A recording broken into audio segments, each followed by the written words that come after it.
I watched the new Cinderella that came out yesterday, and let me very quickly answer the question on everyone's mind. Is it good? No. The easiest way for me to answer that question is simply by saying that this woman was nowhere to be seen in the film. Am I being over dramatic? Yes, but would I be lying if I said that simply having this actress as one of the evil stepsisters is the mark of a good Cinderella film for me? I would be. So here's a quick rundown of the plot just before I go into any detail in case you haven't seen the film yet. It's a sort of basic Cinderella tale. Like Cinderella, she lives in the basement, she's kind of treated like a servant by her family, but she's really into fashion, like she likes to sew fashion herself. One day she ends up catching the eye of the prince during like a speech and he instantly falls in love with her, and then she goes to town to sell a dress. He follows her and they meet each other. She doesn't know he's the prince yet. He decides that he will throw a ball to find a wife. Cinderella tries to go, she can't go. The godmother shows up, gives her a nice dress and turns her mice into footmen. They go to the ball, she meets the prince, finds out he's a prince, they dance a bit, and then he confesses his undying love for her. But twist, this time, she actually turns him down because she wants to live her dreams as a business lady who designs fashion, which I kind of liked the idea of, but I will go into more detail of why it didn't quite hit the way I think it should have. But in the end, you know, it's a happy ending. They fall in love together and Cinderella is able to make her dresses. This film is so bizarre. Like, I'm sure that this film only came out within the last few days, and whenever I went on to Amazon Prime to watch it, it had exactly 3 stars because it was split so 50-50 down the middle of having 1 and 5-star reviews. I am on TikTok, so I was aware that it was happening and that people were making fun of it. And I had also heard the audios, which we are a part, we are a part of the rhythm nation. But I'm not gonna lie, I do like a good Cinderella story, as well as punishing myself with bad films and the unexpected joy of actually enjoying a bad film. And whenever I went on, most of the 1-star reviews were mostly actually complaining about the diversity in the film, which is a red flag. So I wasn't going to trust any of those reviews. So I decided to see for myself if this film was really either worth the hype or worth the hate.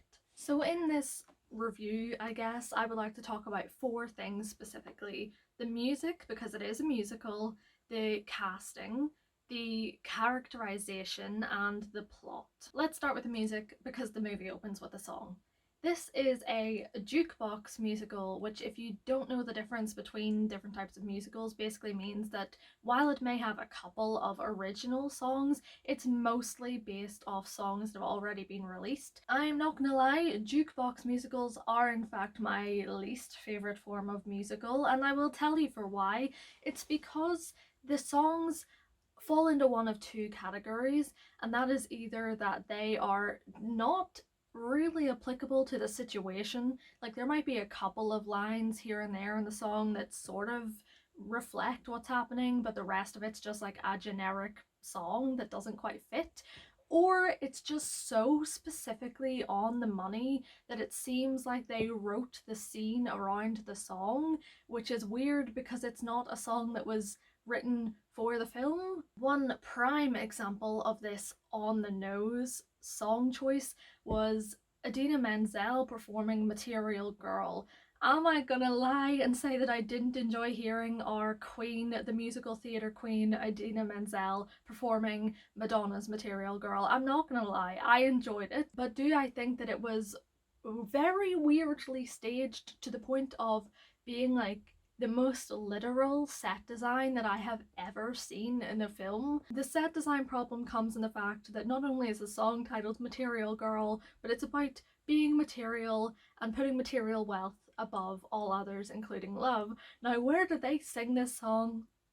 Surrounded by drying material that Idina Menzel is trying to teach her daughters to hang up and launder. which is a bit strange. My other problem with this song is the random guy that's just there. He does not come back into the film. Basically, he's just there to look hot to distract her daughters and Idina because she's keeping that eye out now that she's single again, but is also just there to intermittently sing, yeah. They can't see the light. That's right. Which I hate.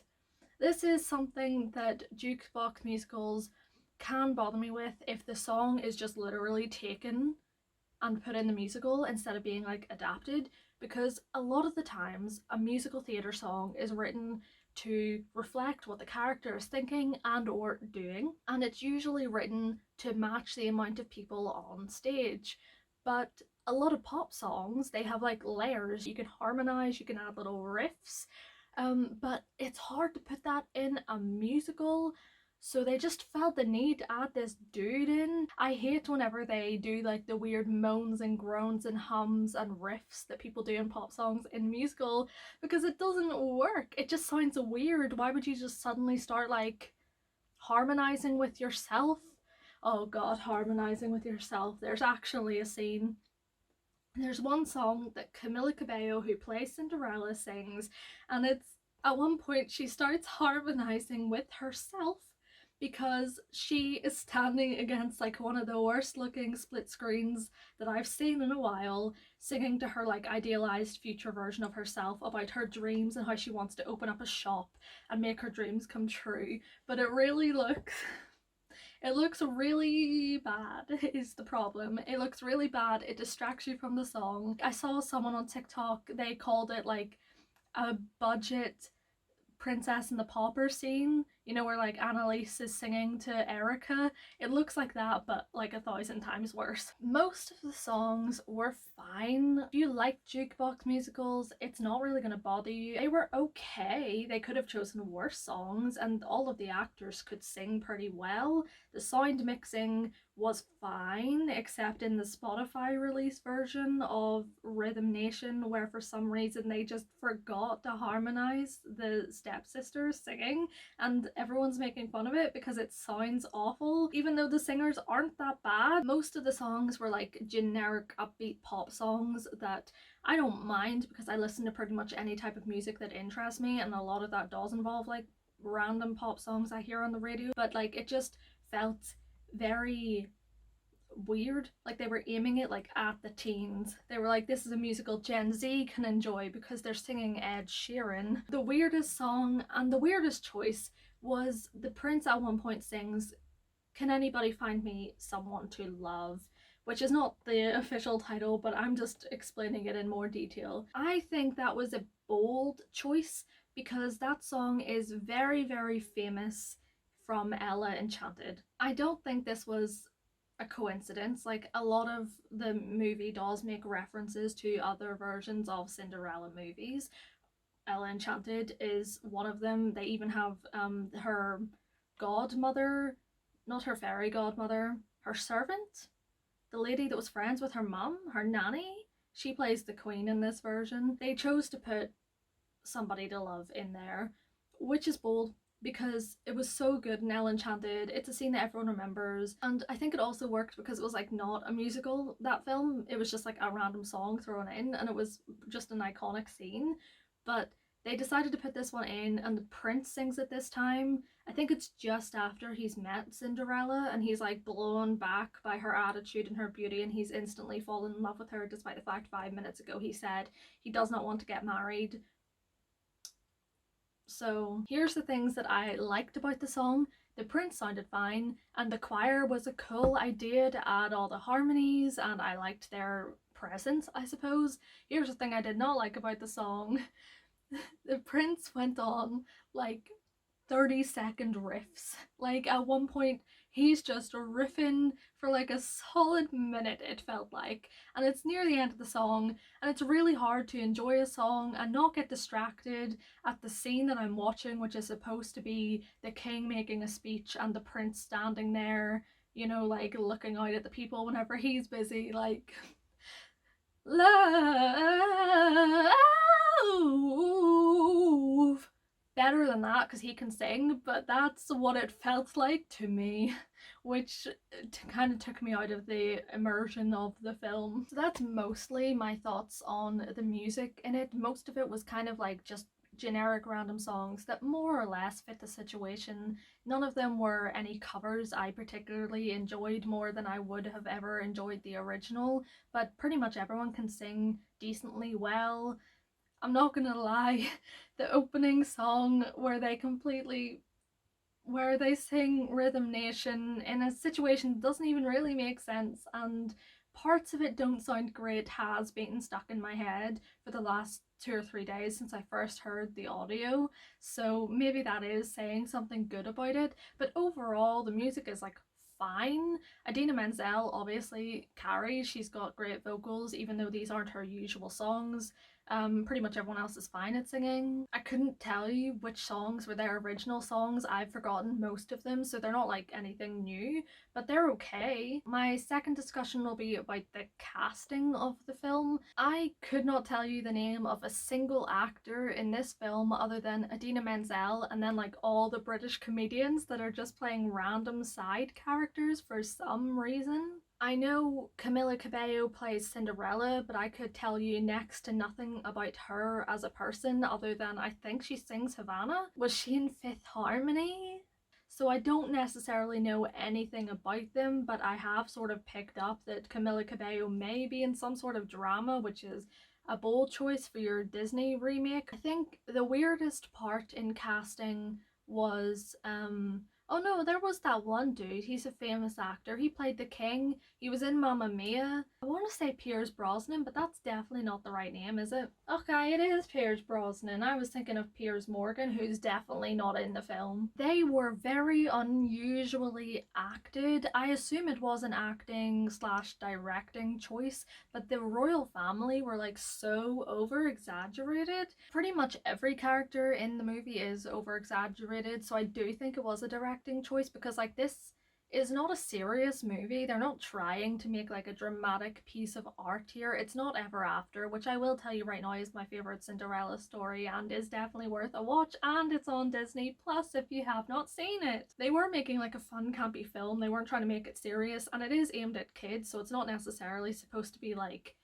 Oscar winning performances, but it was just so strange because the royal family really stood out to me as being like this over exaggerated group, especially the princess, who was a missed opportunity, and I will elaborate on that one later. James Acaster and Rajesh Ranganathan actually like really were my favorite mice. I thought that they were funny, which I would hope so considering that they are comedians. John Mulaney?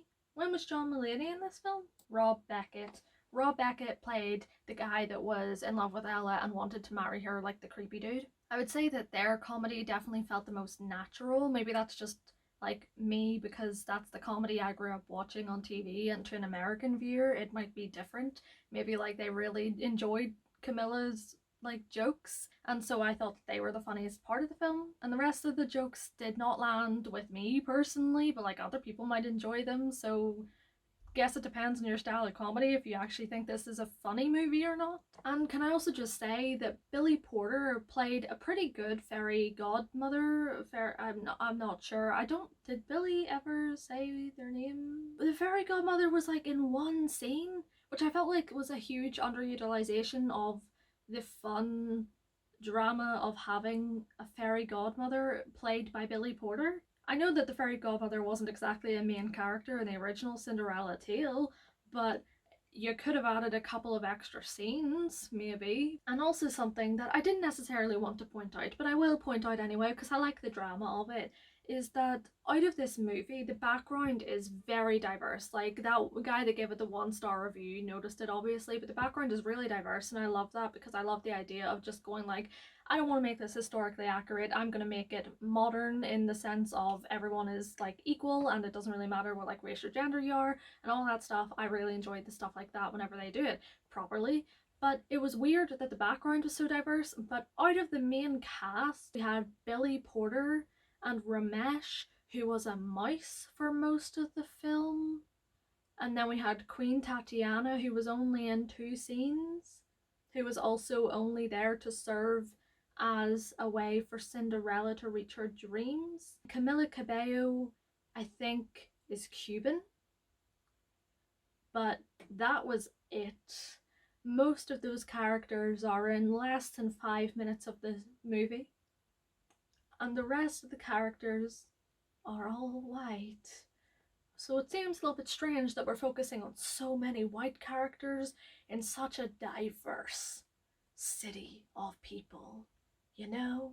The third thing that I wish to talk about today is the characterization. This will be a short section because it's mostly only the stepmother and stepsisters that I have an issue with here. They did sort of change some aspects of like Cinderella and the prince, but I don't really mind that. I thought it really fit with the film more or less overall, and any problems I have with their characterization I think kind of falls into the plot section, which will be longer. Sorry. But something that this film tried to do was kind of make the stepmother sympathetic and also the stepsisters like not cruel. And I don't mind that. I'm not saying that like, oh, they ruined it because the stepsisters were too nice and Idina Menzel wasn't awful enough. I'm not saying that, because I actually like the idea of trying to make the villains a bit more sympathetic. I know that like Disney is like really up in arms doing that right now with all of their villain flashback stories that kind of just say no one's allowed to be evil purely for the sake of being evil. They all have to have a tragic backstory and now they're sympathetic. But I kind of like the idea of trying to do it at least once in one of the many Cinderella retellings.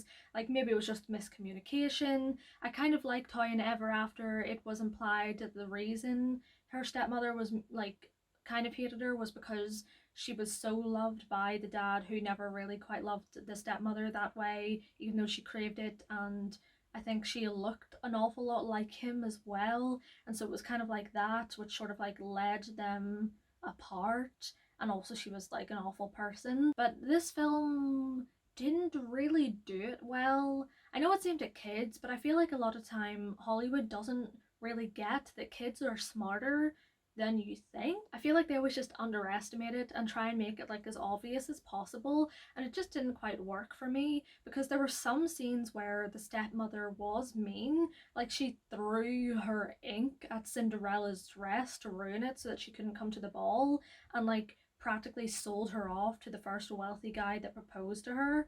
But at the same time, she like has this sad backstory where the reason she thinks that Cinderella has to, you know, act the way she does and settle down and settle for whoever wants to marry her is because, you know, she had an unhappy marriage the first time and she was told that as a woman she shouldn't be doing this stuff, which is something that will come up later. And then at the end she, I think, encourages Cinderella. It was kind of hard to tell given the context of the song, but I'm pretty sure she's basically saying to Cinderella like, you know, you go live your dreams and I will support you from here. So it was kind of weird how like wishy-washy her characterization, like was she supposed to be mean or was she supposed to be like nice, but just like they didn't understand each other, but they never quite went far enough in one direction to like point it out which one they were going for. And the stepsisters were a weird choice because they were kind of just like ditzy. I thought in the first scene that they were going to be like kind of cruel, because when they call Cinderella to tea, like Idina throws it back at her and she's like, this is disgusting tea, and the stepsisters just sort of like sit there and don't really do anything to stop it. But then like whenever the creepy guy comes to their door, like Cinderella's just standing there with them and they're all like cuddling together, and like her and the ginger one are like, oh, he gives me the creeps, yeah, me too. It's like really casual. They're obviously not that bad to her, otherwise she wouldn't be like so chill with them. And she even gives one of them a motivational speech about how it's all about how you feel about yourself. Their relationship was so bizarre. Like they weren't evil, they weren't mean, they weren't cruel, but also like they weren't friendly to her, because they can't necessarily be friendly to her without like ruining the idea of Cinderella going from like rags to riches. So it's like weird that they did this in between, they can't quite choose a side idea.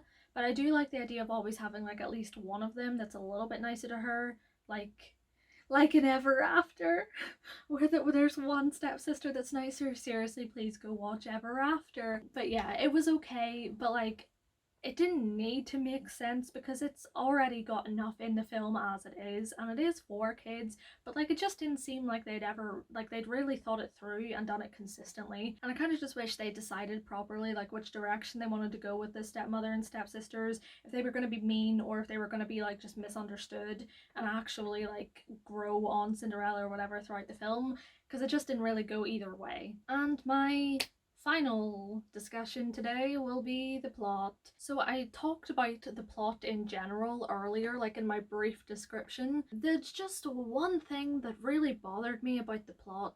The rest of it's okay. Like most Cinderella stories are going to have the exact same plot because it's all based on the same story. I do like it whenever they add like a little twist to it or like a little personality to it, but it's not necessary to make like a decent Cinderella film because the story itself is already there. This film, it was trying so hard to be like a feminist version of Cinderella,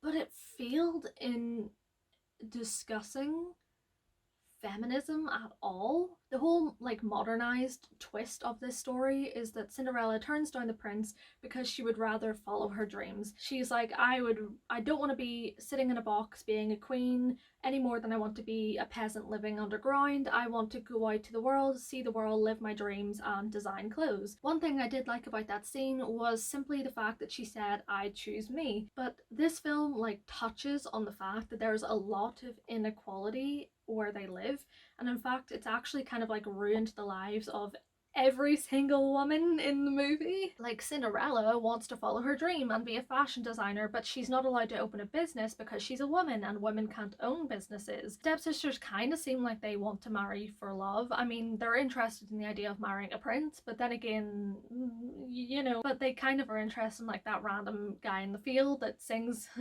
along with Idina in Material Girl and stuff like that. Idina Menzel has like a whole backstory where she was really into music. Like she was a self-taught pianist and she went to like a top music school, but by doing so her husband thought that she was acting inappropriately for a woman, and I guess it sort of like ruined their relationship, and either he divorced her or died, and so she felt like really inferior. And then the queen basically is forced to sit silently in most situations whenever she wants to go dance or make a speech, but she can't because she's a woman, she's the queen, and the king's like really traditional about stuff like that. And then we have a new character who is the princess. The prince in this has a younger sister who is a princess whose name I can't remember. Princess Gwen.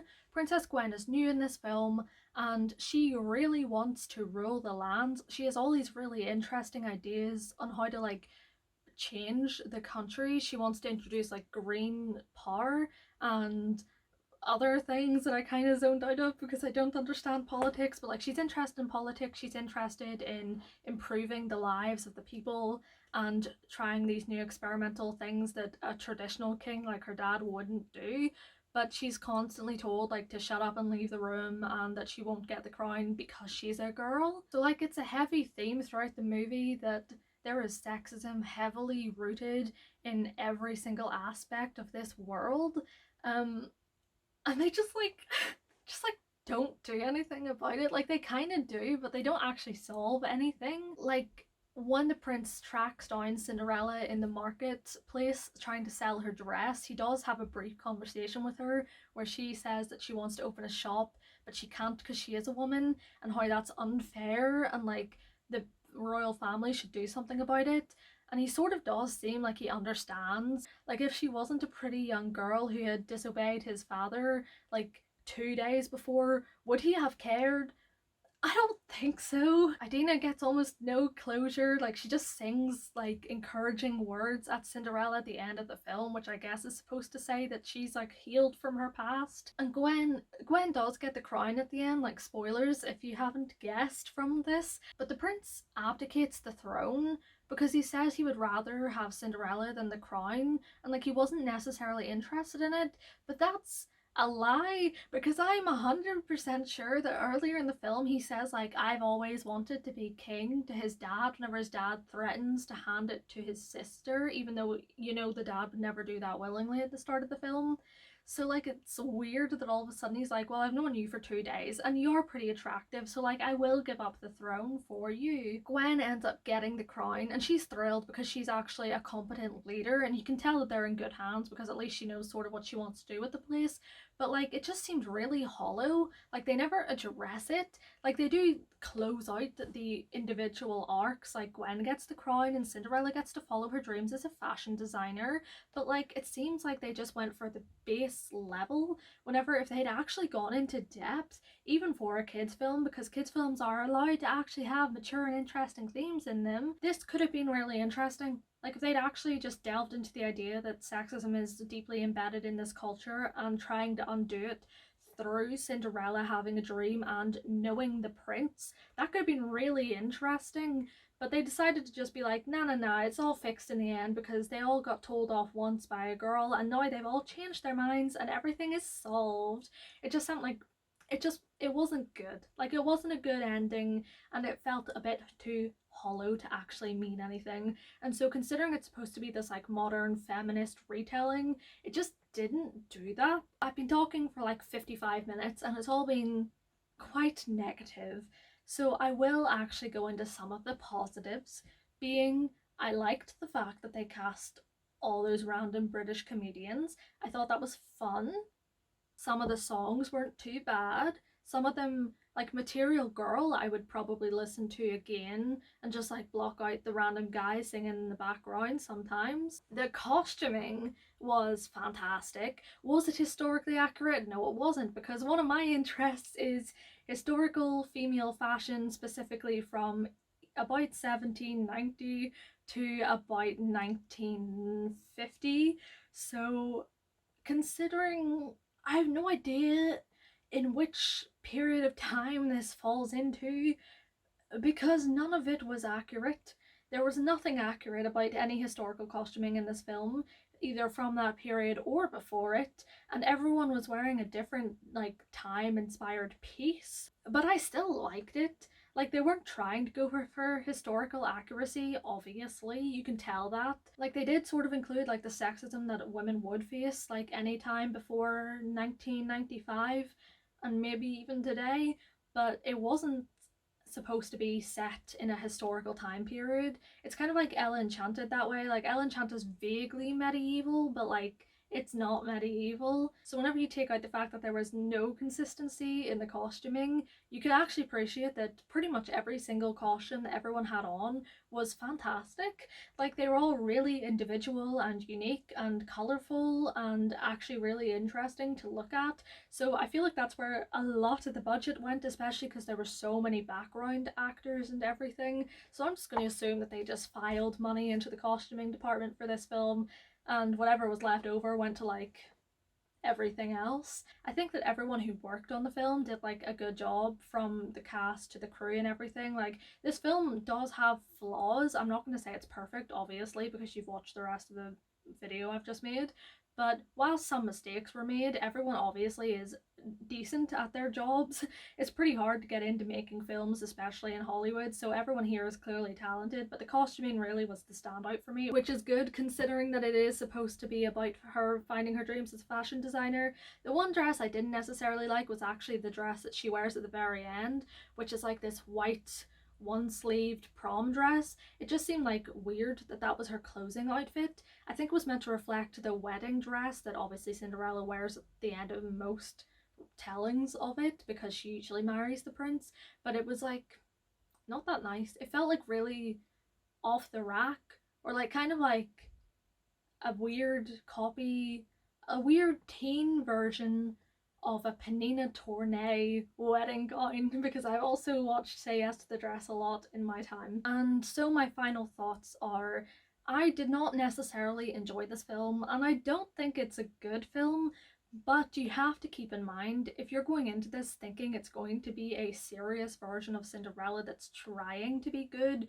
you're gonna hate it. It's not trying to be good. Like, I don't like it because I just didn't like it, but I knew that it wasn't trying to be good. It wasn't trying to be award winning, and it wasn't trying to be serious. It's supposed to be fun, it's supposed to be campy, it's supposed to be over the top. It's aimed at kids and teenagers. It's supposed to be a fantasy, you know, like you can just let yourself go watching it, it's supposed to be fun, and that's what it was. It was fun, it was lighthearted, it didn't really touch on anything I thought it could have to be a better film, but it was fine, and it was kind of fun. Like, if I ever do watch it again, which I probably won't, I would do it on a day where I just wanted to like completely distract myself and zone out and sort of just watch a fun, colourful film. It's sort of like Marmite, you either will love it or you hate it. I fall in between, in that small section in between of people that can't really make up their mind because I'm indecisive and do this on literally anything. I can never make up my mind and I'm just say it's a 3-star film. But some people really enjoy it. They think it's like just a fun day out, and some people despise it with every part of their being. I don't think it's that bad, but I also wouldn't say it's that great. I think the best thing you can say about it was that they made an attempt. And the best part about it is that they actually cast Frafi as one of the prince's attendants, and I recognised him instantly because of his voice, and it just brought me back to 2012 Les Mis, where his entire role was basically to just say, throw down all the chairs you can carry, and I love that for him. I'm really glad that he managed to get into this film. And this scene here. And the message coming from my eyes says, leave it alone. But have you ever seen a film that just gave you so much to talk about that you came off a 5-month YouTube hiatus to make a video about it? You can like and subscribe if you want to. I may post a video next week, we'll see. But as of right now, this hairstyle is pulling the hair out of my scalp, so I'm gonna finish the video and take it out. So thanks, bye.